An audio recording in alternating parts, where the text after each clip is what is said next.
افضل ترین وظیفہ. جی ہاں، صحابی رسول حضرت شداد بن اوس رضی اللہ تعالیٰ فرماتے ہیں کہ ہم صحابہ کرام علیہ رضوان اللہ پاک کے آخری نبی رسول ہاشمی صلی اللہ تعالیٰ علیہ وسلم کی خدمت میں حاضر تھے. آپ علیہ الصلوۃ والسلام نے ہم سے پوچھا حل فیکم غریب، کیا کوئی تم میں اجنبی تو نہیں بیٹھا؟ صحابہ کرام نے کہا نہیں حضور، ہم سارے مسلمان ہی ہیں اور کوئی غیر نہیں ہے. تو نبی پاک علیہ الصلوۃ والسلام نے فرمایا اچھا ایسا کرو دروازے بند کر دو. صحابہ نے دروازے بند کر دیے. اب آپ علیہ الصلوۃ والسلام نے فرمایا ارفعوا ایدیکم وقولوا لا الہ الا اللہ، ہاتھ اوپر اٹھا لو اور لا الہ الا اللہ پڑھنا شروع کر دو. حضرت شداد بن اوس کہتے ہیں ہم سب نے ہاتھ اوپر اٹھائے اور کلمہ پاک پڑھنا شروع کر دیا. کچھ دیر اسی طرح ہم ذکر کرتے رہے، نبی پاک ذکر کرواتے رہے، اور اس کے بعد مالک کے جنت قاسم نعمت صلی اللہ تعالی علیہ وسلم نے خوشخبری سناتے ہوئے فرمایا ابشروا فإن اللہ قد غفر لکم، تمہیں بشارت ہو کہ بے شک اللہ پاک نے تمہیں بخش دیا ہے. مزید آپ علیہ الصلوۃ والسلام نے یہ بھی فرمایا کہ الحمدللہ، اے اللہ پاک تو نے مجھے یہ پاکیزہ کلمہ دے کر بھیجا، اسے پڑھنے کا حکم دیا اور اس پر جنت کا وعدہ بھی فرمایا، بے شک تو اپنے وعدے کے خلاف نہیں کرتا. سبحان اللہ. تو کلمہ طیبہ افضل الذکر لا الہ الا اللہ، اس کے کمال کے فضائل ہیں.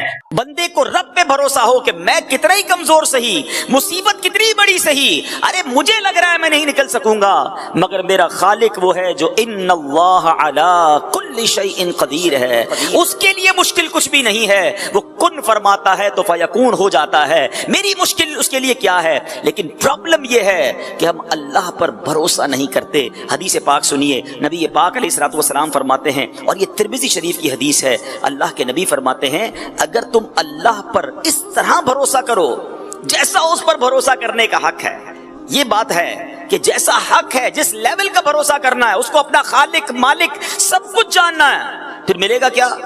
اللہ کے نبی فرماتے وہ تمہیں اس طرح رزق عطا فرمائے گا جیسے پرندوں کو عطا فرماتا ہے، کہ وہ صبح کے وقت خالی پیٹ نکلتا ہے اور شام کو سیر ہو کر لوٹتا ہے. جتنے پرندے ہیں دنیا میں، کبھی آپ نے کسی گھونسلے میں کبڈ یا فریج دیکھا؟ کچھ نہیں ہوتا. جب وہ صبح نکلتے سارے خالی پیٹ ہوتے ہیں، مگر شام جب وہ لوٹتے ہیں تو سب کو اللہ نے رزق دے دیا ہوتا ہے. بھروسہ ہے نا، ان کو ٹینشن نہیں ہے. ہم اشرف المخلوقات ہیں، ہماری ٹینشن ہی ختم نہیں ہوتی. اس پروجیکٹ کے بعد اگلے پروجیکٹ کا کیا ہوگا، یہ مال نہیں بکا تو پھر کیا ہوگا، سریے کا ریٹ بڑھ گیا تو پھر کیا ہوگا. ٹینشن میں ہی زندگی گزر رہی ہے. مسئلہ کیا ہے کہ نہ شکر رہا نہ اللہ پر بھروسہ رہا. یہ دو چیزیں ہم سے گئیں، لائف سے انجوائمنٹ بھی ختم ہو گئی اور ٹینشنوں نے بسیرا ڈال دیا ہے.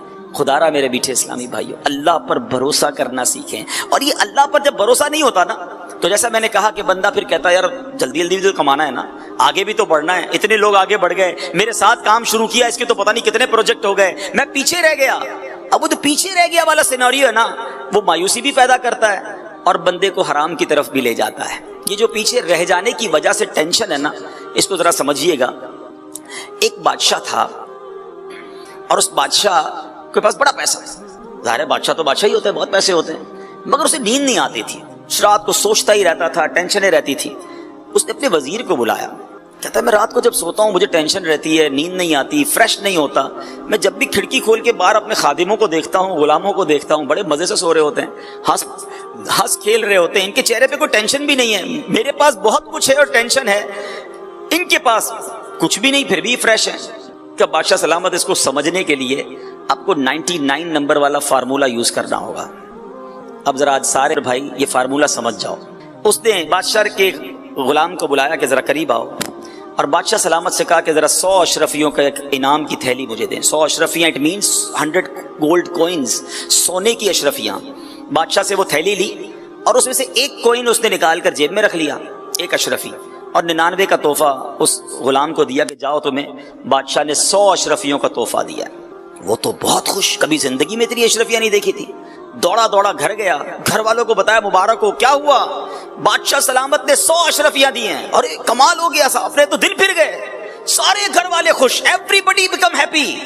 تھوڑی دیر بعد جب بہت خوش ہو گئے, بڑا انجوائے کیا, کھانا بھی بڑا اچھا لگا. آپ کا بھی جب ڈیل اچھی ہوتی ہے اس دن کھانا بھی بڑا اچھا لگتا ہے, پتہ ہے بندہ اس دن فروٹ بھی گھر والوں کے لیے لے کے جاتا ہے, ارے آج ڈیل بڑی اچھی ہوئی ہے, سودا پلاٹ بڑا کمال کا بکا ہے.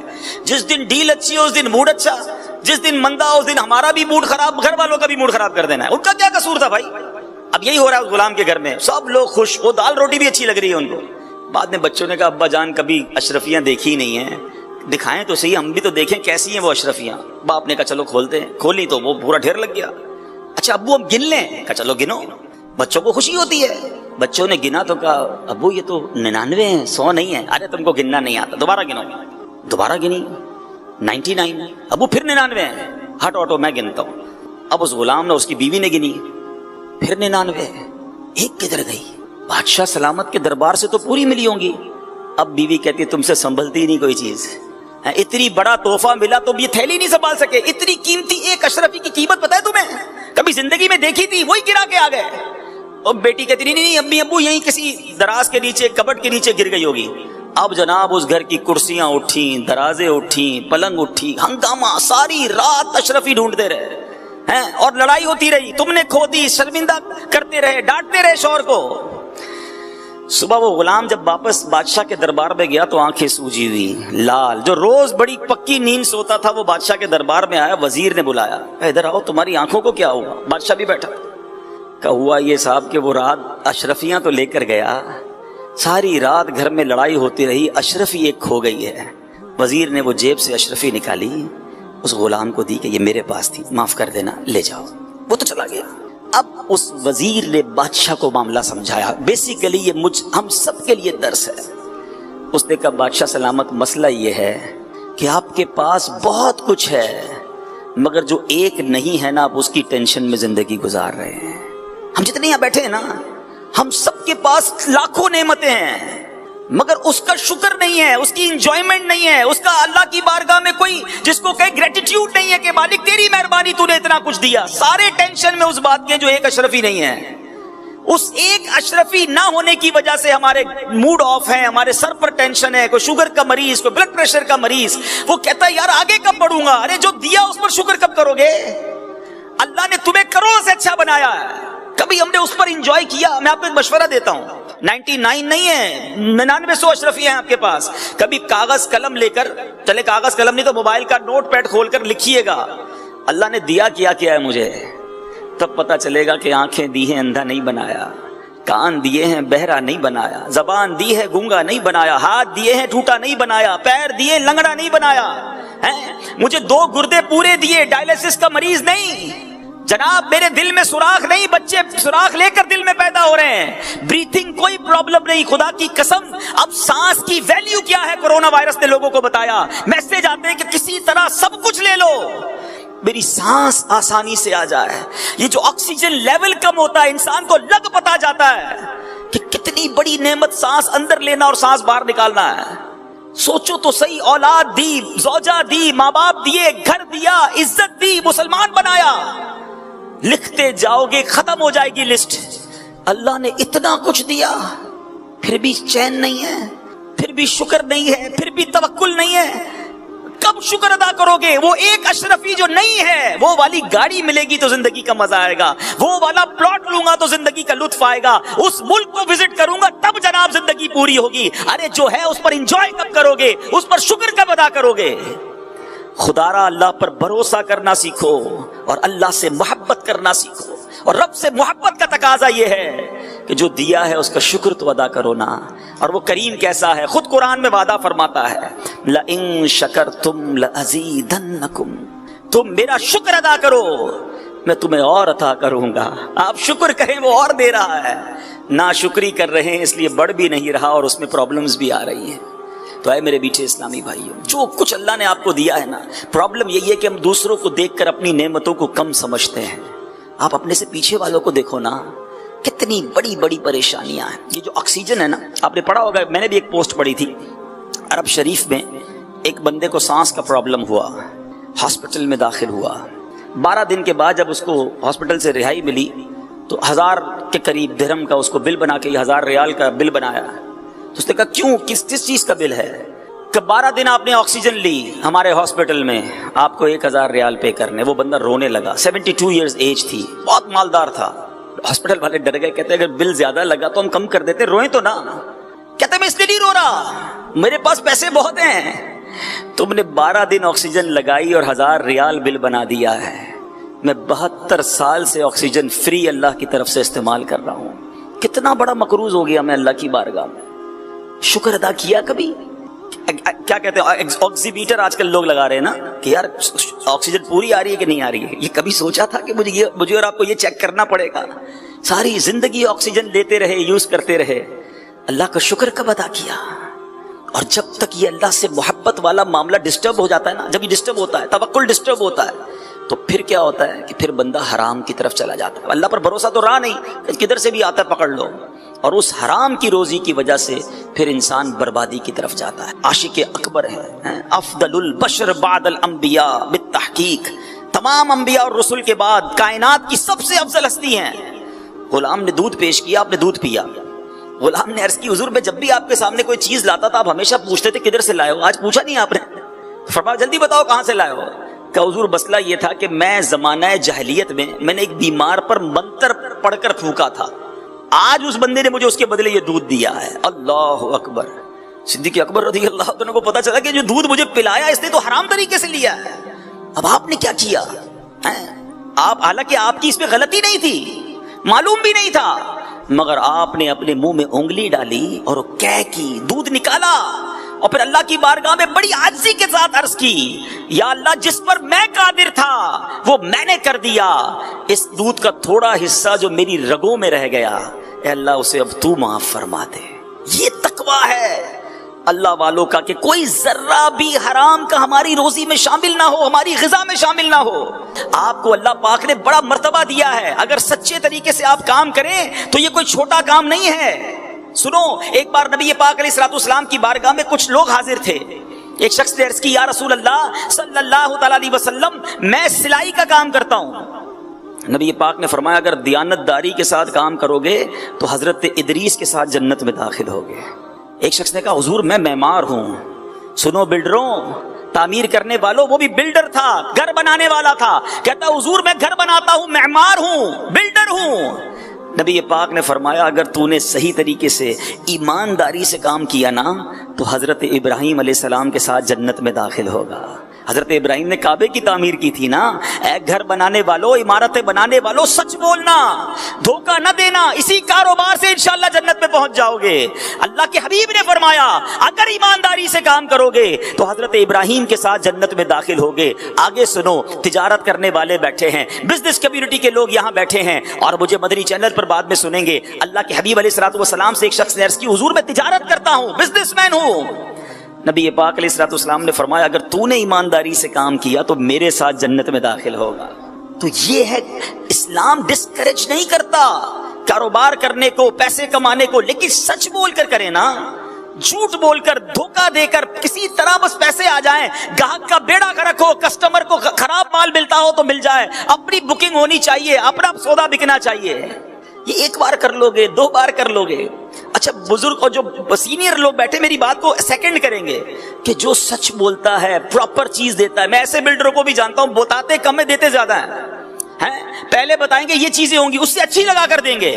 ان کا کاروبار کم نہیں ہوتا، ان کو لوگ پہلے سے بکنگ کروا رہے ہوتے ہیں. سچ کو آنچ نہیں ہے. آپ ایک بار گاہک کا نقصان کر لیں گے، آپ ایک بار دھوکہ دے دیں گے، لیکن جو سچا سودا بیچتا ہے، کھرا سودا بیچتا ہے، تھوڑا نفع رکھتا ہے، گاہک کو جناب سپورٹ کرتا ہے، اس کی جناب پروجیکٹس میں لائن لگی ہوئی، اس کا نام بن جاتا ہے، اس کا برانڈ بن جاتا ہے. اٹ مینز کہ جب سچے کو دنیا میں اتنا فائدہ ہو رہا ہے تو انشاءاللہ جنت میں بھی وہ جائے گا، اس کو وہاں بھی فائدے ملیں گے. ایک اور حدیث پاک ہے نا، نبی پاک علیہ الصلوۃ والسلام فرماتے ہیں سچا امانت دار تاجر قیامت کے دن صدیقین، شہداء اور صالحین کے ساتھ اٹھایا جائے گا، انبیاء کے ساتھ اٹھایا جائے گا. حدیث پاک کا مضمون تو یہ کیا ہے؟ کسی مفتی صاحب کے فضائل تو میں بیان نہیں کر رہا، لیکن سچ بولنا ہے، دھوکہ نہیں دینا ہے. اللہ پر بھروسہ رکھو. آپ سچ، آپ کو شیطان کیا خیال دلوائے گا یار اب مارکیٹ میں ایسا دور ہی نہیں رہا، میں سچ بولوں گا میرا سودا ہی نہیں بکنا ہے. سارے ہی جناب بتاتے کچھ ہیں، دیتے کچھ ہیں، کیٹلاگ کسی اور طرح کا ہوتا ہے، سودا کچھ اور ہوتا ہے. نہیں جناب، یہ کرنا پڑتا ہے.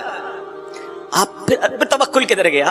وہی تو میرا بیان ہے نا، بھروسہ کدھر گیا، ایمان کدھر گیا کہ سب غلط کر رہے ہیں تو میں بھی غلط کروں گا تو ہی میرا مال بکے گا؟ نہیں، ایک بات آج ذہن میں بٹھا لیجئے، جو میرے نصیب میں ہے وہ مجھ سے کوئی چھین نہیں سکتا، اور جو میرے نصیب میں نہیں وہ مجھے کوئی دے نہیں سکتا۔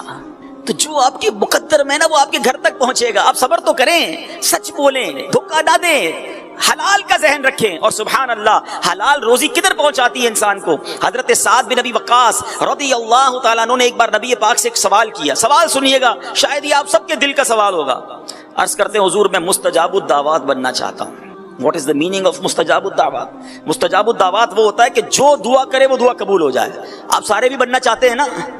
اب اللہ کے نبی علیہ الصلوۃ والسلام نے، آخری نبی علیہ الصلوۃ والسلام نے کوئی لمبی چوڑی لسٹ نہیں دی کہ اے سعد اتنے روزے رکھو، اتنے سجدے کرو، اتنے مجاہدات کرو، تمہاری دعائیں قبول ہونا شروع ہو جائیں گی۔ نہیں، نبی پاک نے ایک جملے میں جواب دے دیا، فرمایا اے سعد اپنی غذا پاکیزہ کر لو تو مستجاب الدعوات بن جاؤ گے۔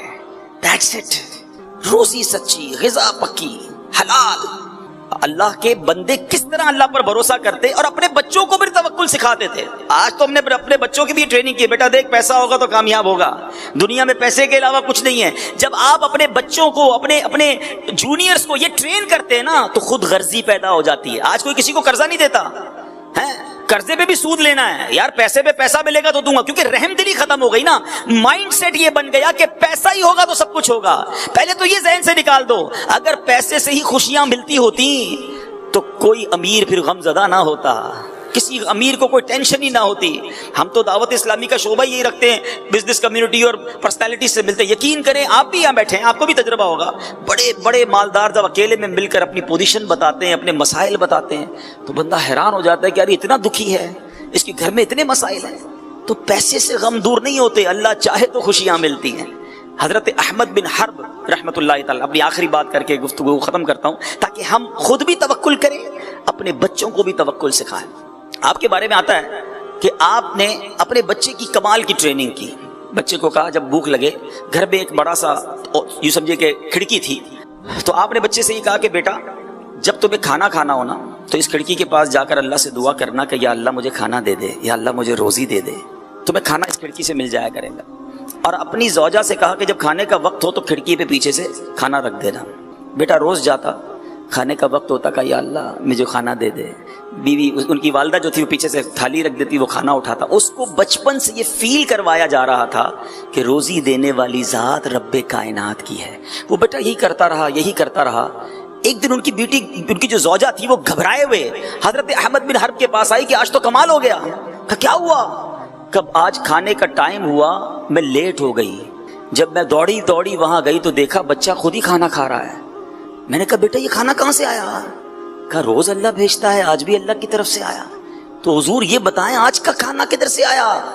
تو حضرت احمد بن حرب کہتے ہیں مجھے اسی دن کا انتظار تھا، اب تم نے کھانا نہیں رکھنا، اب اللہ قریب اسے اپنے غیب کے خزانوں سے عطا فرمائے گا۔ جب لیول آف توکل یہ ہوتا ہے نا تو غیب کے در کھلتے ہیں، رزق کے دروازے کھلتے ہیں۔ ایک بزرگ کا بیان ہے کہ وہ دل میں روزی طلب کرنے کے ارادے سے گھر سے نکلے اور ایک جنگل میں سے گزرے، ایک بیابان دیکھا، سناٹے والی جگہ دیکھی اور وہاں ایک لومڑی کو دیکھا۔ وہ لومڑی بڑی فربا تھی، ترو تازہ تھی، لیکن کمال یہ تھا فریش فیل ہو رہی تھی، تازہ فیل ہو رہی تھی، مگر نہ اس کے ہاتھ پیر تھے اور نہ اس کی آنکھیں تھیں، اندھی بھی تھی۔ تو یہ حیران ہو گئے کہ جب اس کے پیر بھی نہیں ہیں، چل نہیں سکتی، دیکھ نہیں سکتی، تو کھانا کدھر سے آتا ہے؟ بیابان بھی ہے، کوئی جگہ بھی نہیں، کھلانے والا بھی کوئی نہیں۔ تو سوچنے لگے کہ اللہ تبارک و تعالیٰ نے اس کے کھانے پینے کا انتظام کیا کیا ہے، میں ذرا غور سے دیکھتا ہوں۔ اب جناب دل میں سوچ ہی رہے تھے کہ اچانک زمین شق ہوئی، زمین کے اندر سے 2 پیالے برآمد ہوئے، ایک پیالہ دودھ کا اور ایک پیالے میں شہد بھرا ہوا تھا۔ کہا اچھا اللہ نے ایسا انتظام کیا، لیکن یہ پیے گی کیسے؟ دیکھ بھی نہیں سکتی، آگے جا کر اس کو کیسے پیے گی؟ اب یہی سوچ رہے تھے کہ دیکھا کہ قریب پہاڑ سے ایک نہایت خوبصورت بزرگ جو ہے وہ نیچے تشریف لائے اور ان دونوں پیالوں کو اٹھایا اور لومڑی کے پاس لے گئے اور جا کے لومڑی کو پلا دیا۔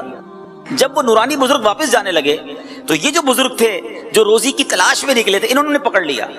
کہا حضرت یہ بتائیں آپ ہیں کون؟ یہ کون سی ڈیوٹی ہے آپ کی کہ آپ اتنا دور سے آئے اور اس لومڑی کو یہ 2 پیالے پلائے آپ نے؟ تو وہ جو بزرگ تھے نورانی چہرے والے کہتے میں ایک فرشتہ ہوں اور اللہ کریم نے میری یہ ڈیوٹی لگائی ہے، یہ خدمت میرے سپرد کی ہے کہ روز صبح و شام یہاں آؤں اور اس لومڑی کو پیٹ بھر کر غذا کھلاؤں۔ ایک لومڑی کو غذا پہنچانے کا انتظام یہ تھا۔ اچھا، اب وہ بزرگ سوچنے لگے کہ جب اللہ پاک لومڑی کو اتنا زبردست انتظام دے سکتا ہے تو مجھے کیا ضرورت ہے پھر روزی کمانے کی؟ میں بھی اللہ اللہ کرتا ہوں، میں بھی عبادت کرتا ہوں، پھر کاروبار اور نوکری اور اتنی محنت کرنے کی کیا ضرورت ہے؟ انہوں نے جناب ایک کنارہ پکڑا، ایک چشمے کے کنارے چلے گئے اور نماز اور روزے میں مشغول ہو گئے، دن رات عبادت نان اسٹاپ۔ 7 دن گزر گئے۔ آفٹر 7 days کوئی رزق نہیں پہنچا، کوئی کھانا لے کر نہیں آیا، بالکل نڈھال ہو گئے، نیئر ٹو انکانشیسنس، بے ہوشی کے قریب پہنچ گئے۔ اب جناب انہوں نے دعا کی کہ اے اللہ اپنی رحمت سے مجھے بھی کوئی لقمہ غذا عنایت فرما دے، 7 دن ہونے کو آئے، مجھے اب بھوک برداشت کرنے کی طاقت نہیں ہے، یا پھر میری روح قبض فرما لے۔ اب اللہ تبارک و تعالیٰ کی طرف سے جواب ملا کہ اے میرے بندے اپنے ہاتھ پیر کو حرکت دے اور روزی طلب کر، میں تجھے تیرا رزق عطا کروں گا، خود بھی کھا اور محتاجوں کو بھی کھلا۔ اگر اس حالت میں اس پہاڑ پر 70 برس تک بھی بیٹھا رہا تو میں تجھے غذا کا ایک دانہ بھی نہیں دوں گا۔ اس وقت ان بزرگ کی آنکھیں کھلی اور پہاڑ سے اتر کر تلاش معاش میں مصروف ہو گئے، جو کچھ کماتے آدھا خود کھاتے، آدھا غریبوں کو کھلاتے، محتاجوں کو کھلاتے۔ اے میرے میٹھے اسلامی بھائیو، اس واقعے سے ہمیں سبق کیا ملتا ہے؟ 2 باتیں ملتی ہیں کہ اللہ پاک نے سب کی روزی کا انتظام لکھ رکھا ہے، سب کا انتظام موجود ہے، سب تک روزی پہنچتی ہے، اور